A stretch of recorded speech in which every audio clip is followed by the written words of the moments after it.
Bismillahirrahmanirrahim. Assalamualaikum warahmatullahi ta'ala wabarakatuh.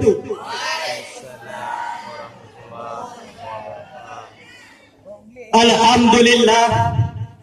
Alhamdulillahi rabbil alamin. Wala udwana illa ala zalimin. وأشهد أن لا إله إلا الله وحده لا شريك له وللصالحين وأشهد أن سيدنا محمدا عبده ورسوله النبي الأمين صلى الله وسلم وبارك عليه وعلى آله وأصحابه المتقين والتابعين ومن تبعهم بإحسان إلى يوم الدين. فقال الله تعالى في القرآن الكريم: أعوذ بالله من الشيطان الرجيم. بسم الله الرحمن الرحيم. ولن ترضى عنك اليهود ولا النصارى حتى تتبع ملتهم. صدق الله العظيم. Yang pertama sekali buat langkah yang paling utama, marilah kita memuji dan memuja Allah Subhanahu wa ta'ala, yang mana oleh Allah Subhanahu wa ta'ala yang telah memberi kita berbagai macam limpahan rahmat. Rahmat dan sejahtera kita alamatkan kepada seorang baginda alam yang bertitel Habibullah, yang berpangkat Rasulullah. Beliau adalah Nabi besar Muhammad sallallahu alaihi wasallam, yang mana oleh beliau yang telah membawa umatnya dari alam menyembah Lata dan Uzza hingga ke alam menyembah Allah Subhanahu wa ta'ala. Rahmat dan sejahtera kita alamatkan kepada al dan sahabatnya, yang mana oleh al dan sahabatnya yang selalu bersetia bersama Rasul, mereka yang senantiasa membantu Rasul dalam menegakkan kalimat Allah Subhanahu wa ta'ala.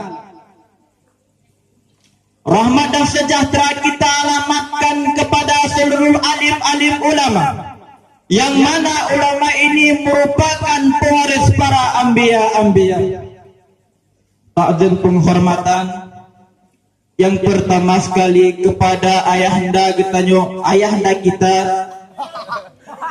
yaitu Al-Mukarram Baba beserta Al-Mukarramah Bunda, yang mana oleh Baba dan Bunda yang selalu mengarah kita kepada jalan yang baik.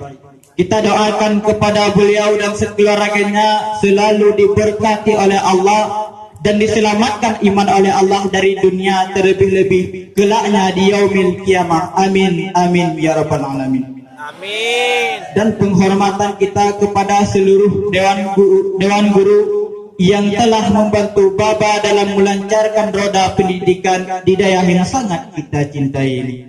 Dan penghormatan kepada seluruh dewan juri yang bijak lagi yang bijaksana.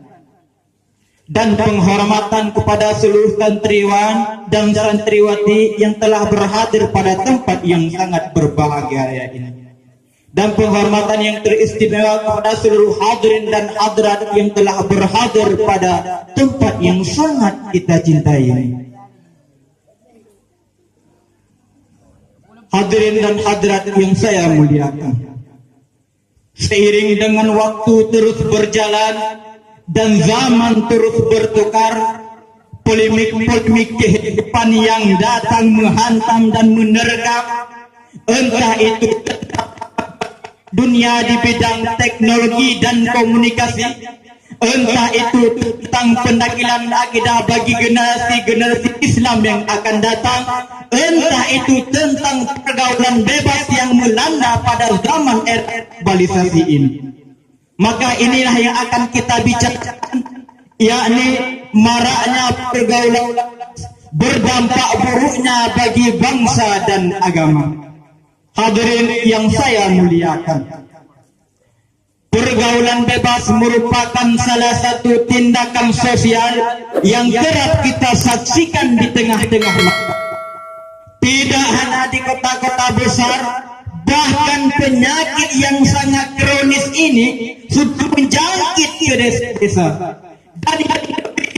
Dan lagi sudah dipraktek dalam kehidupannya hari-hari. Pergaulan merupakan suatu penyakit yang maraknya terjadi di zaman era globalisasi ini. Penyakit ini menimpa siapapun, kapanpun, dan dimanapun. Mencoba apapun tanpa memperdulikan batasan yang ditetapkan dalam agama Islam. Dan pergaulan bebas ini dapat para pemuda remaja Islam yang akan datang. Karena itu pergaulan bebas diartikan dengan suatu pergaulan yang tidak memiliki batasan, lalu mengabaikan yang namanya norma-norma agama. Cenderung pergaulan bebas kepada hal-hal yang negatif, seks bebas misalnya, pemakaian barang haram baik itu sabu, morfin, narkotika, sudah jelas perkara hal demikian terharamkan dalam agama Islam. Tetapi pada hari ini mereka telah berani memakai hal yang diterangkan dalam agama Islam. Dan para pemuda dan remaja Islam sekarang, mereka yang dihantam dengan kehidupan sekuler, yakni mereka memisahkan antara masalah dunia dan masalah agama. Sehingga Islam bagaikan buih di lautan, banyak, tapi centang perenang alias tak beraturan, banyak, tapi tiada daya dan upaya, banyak, tapi dipermainkan gelombang lautan, dihempas ke tepian pantai yang tidak memiliki makna dan arti. Kondisi keimanan seseorang pada waktu itu kuantitas tanpa kualitas, sehingga dengan mudahnya Yahudi dan Nasrani mereka memperalat kita orang Islam, menghapus keyakinan kita dan menegalkan akidah-akidah generasi Islam yang akan datang. Dengan apa, saudaraku? Dengan cara mereka membanjiri kebudayaan dan peradaban yang menjauhkan dari agama. Di segi maksiat dan mungkaratnya semua mengepung kita orang Islam. Mereka tidak akan henti menghancurkan kita orang Islam sebelum kita orang Islam benar-benar melepaskan yang namanya nilai-nilai keimanan. Hal itu telah diterangkan oleh Allah Subhanahu wa taala dalam Al-Qur'an. "Walan tarda ankal yahudu walan nasara hatta tattabi'a millatahum."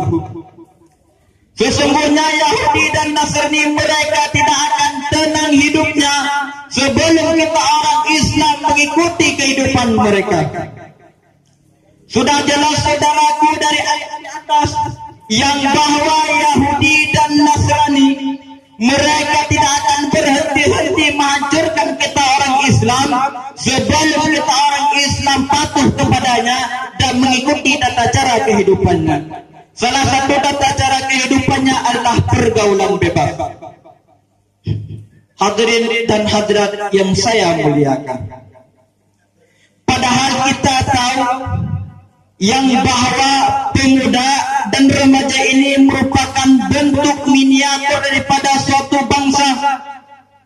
Akan bagaimana warna Islam 20, 30, 40 tahun yang akan datang, pemuda dan remajalah yang menentukannya. Makanya kalau saya katakan tidak terlalu jauh bagi Yahudi dan Nasrani untuk menghancurkan kita orang Islam.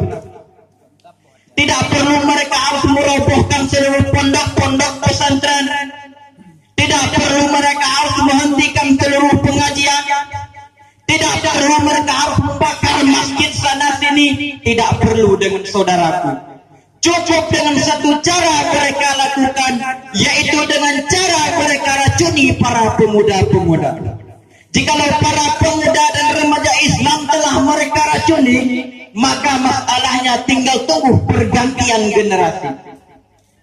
Jelas saudaraku, yang menjadi player proyek Yahudi dan Nasrani adalah para pemuda dan remaja Islam. Yang menjadi target Yahudi dan Nasrani adalah pemuda dan remaja Islam. Juga termasuk mereka menanamkan kehidupan pergaulan bebas di tengah-tengah kehidupan remaja, supaya mereka jauh daripada tuntunan agama Islam. Banyak sekali cara. Seiring dengan itu, modernisasi diartikan dengan westernisasi. Kau tidak akan jadi seorang pemuda yang modern sebelum yang datang dari barat kau telan mentah-mentah. Kau harus bisa bergaul seperti orang barat, berumah tangga kau macam orang barat, makan minum kau seperti orang barat, maka isaplah sabu, morfin, narkotika. Jikalau mereka telah terlena dengan demikian, maka sesungguhnya kehancuran suatu bangsa telah dimulai. Hadirin yang saya muliakan, banyak sekali cara Yahudi dan Nasrani untuk menghancurkan kita orang Islam. Baik mereka menayangkan tayangan yang backgroundnya dimainkan secara Islami, tetapi kalau kita kaji dan kalau kita lihat jauh panggang daripada api, bahkan tayangan yang mereka tayangkan mengandung unsur-unsur yang tidak boleh ditonton oleh anak-anak dan dapat merusakkan moral anak-anak dan pemuda Islam. Adegan cium-ciuman, peluk-pelukan tidak lagi dari sebuah pertabaan dalam setiap tayangan, melainkan sudah menjadi buku penyedap dalam setiap tayangan yang ditayangkan di televisi. Juga termasuk mereka menyalurkan barang haram, baik itu sabu, morfin, narkotika, ganja dan lain sebagainya, yang pada dulunya pemuda dan remaja Islam tak kenal apa itu sabu, tak kenal apa itu morfin, tak kenal apa itu narkotika. Tapi pada zaman sekarang sudah jadi best friend bagi mereka, teman yang tak bisa dipisahkan lagi daripada diri mereka. Ingat saudaraku, banyak sekali cara Yahudi dan Nasrani untuk mereka menghancurkan kita orang Islam. Bila dengan satu cara tak kunjung mereka lakukan, berhasil mereka lakukan, maka ribuan jutaan cara mereka cari untuk menghancurkan kita orang Islam. Baik mereka menayangkan tayangan yang baik, mereka mengirimkan bantuan yang berlabelkan peduli terhadap kemanusiaan, baik mereka mengirimkan bantuan yang berlabelkan peduli terhadap hak asasi manusia, baik mereka mengirimkan bantuan yang berlabelkan peduli terhadap sosial.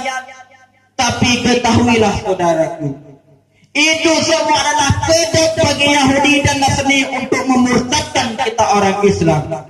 Mereka tidak akan menjatuhkan Islam secara frontal, tetapi mereka mencari cara lebih lecek dan cara lebih halus untuk memurtadkan kita orang Islam. Hadirin yang saya muliakan, Islam sebagai satu-satunya agama yang mengajarkan bagaimana pandangan dan sikap hidup seorang Muslim dalam menghadapi persoalan hidup di zaman era globalisasi ini. Kalau tentang keagamaan Yahudi, boleh kita kompromi kalau itu bersifat tentang umum. Tetapi kalau mereka ngajak kompromi tentang ketuhanan kita, mereka ngajak kompromi tentang keimanan kita, mereka ngajak kompromi tentang ketauhidan kita, katakan tidak kepada mereka. Katakan dengan tegas bagi mereka, lakum dinukum waliyadin, untukku agamamu dan untukku agamaku. Saudara-saudara yang saya muliakan, percaya atau tidakkah, Aceh yang kita bangga-banggakan dulu pada masa silam pernah meraih puncak kejayaan, yang mana para pemuda dan remaja mereka taat atas hukum agama Islam. Seluruh pelosok diwarnai dengan suasana keislaman, rakyat aman hidup dalam ketenangan. Tapi sayang seribu sayang saudaraku, itu hanyalah masa lalu yang kini menjadi kenangan yang dapat kita ceritakan kepada anak dan cucu kita nantinya. Hadirin yang saya muliakan. Di zaman Rasulullah Sallallahu Alaihi Wasallam ada seorang pemuda yang bernama Ikaf bin Khalid. Ganteng orangnya, tidak sombong orangnya, tidak impoten orangnya, dan dia suka bergaul dengan wanita-wanita, dan dia suka dengan pesta. Ya memang dia orang kaya. Sehingga keadaan Ikaf ini sampailah ke baginda Rasul. Lalu dipanggilnya oleh Rasul, Ikaf. Iya ya Rasul. Sudah kawin kamu Ikaf? Belum ya Rasul. Sehat kamu Ikaf? Sehat ya Rasul. Bahkan kamu Ikaf tidak mempunyai budak sahaya? Tidak ya Rasul. Berarti kata Rasul, temanmu itu syaitan. Ada dua pilihan bagi engkau Ikaf. Yang pertama, engkau hidup dalam nasrani, dalam artian engkau meninggalkan kehidupan perkawinan. Yang kedua, engkau ikut golongan kami dan ikut tata cara kehidupan kami. Lalu si Ikaf ini dicarikan oleh seorang perempuan oleh Rasul yang bernama Karimah binti Kalsum. Lalu kawinlah Karimah binti Kalsum dengan Ikaf ini. Dari cerita singkat di atas, Rasulullah Sallallahu Alaihi Wasallam melihat yang bahwa kehidupan Ikaf ini lazimnya terjadi pada zaman sekarang yang dinamakan dengan zaman free sex, alias hidup dalam satu rumah tanpa ada ikatan apapun. Islam melarang seorang laki-laki dan perempuan mereka hidup dalam satu rumah tanpa ada ikatan apapun. Jangan katakan hidup dalam satu rumah, dekat aja dengan perempuan. Islam melarang. Karena bila seorang laki-laki dan perempuan mereka berdekatan, apalagi dalam kesunyian, dikhawatirkan ada orang ketiga. Tahu orang ketiga saudara? Om Iblis yang tugasnya membujuk dan merayu manusia untuk bermaksiat kepada Allah.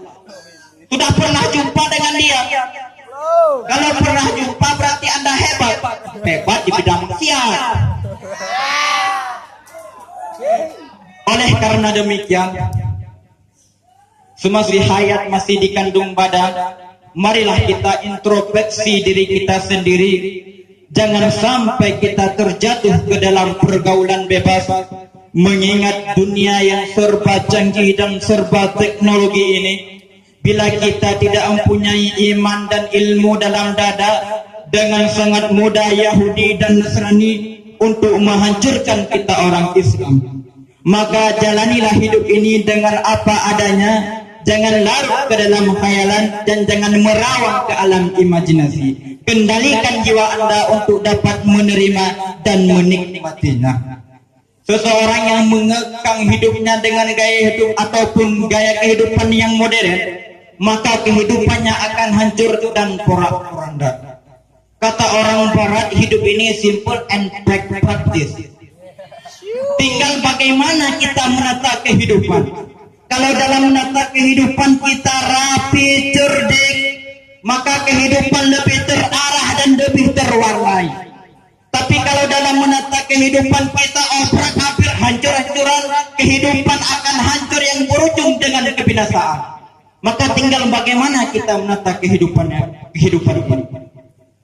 Ingat wahai para pemuda, tanggung jawab bangsa dan agama ada di tangan engkau. Baiknya bangsa ini kau yang menentukan, buruknya bangsa ini kau yang menentukan.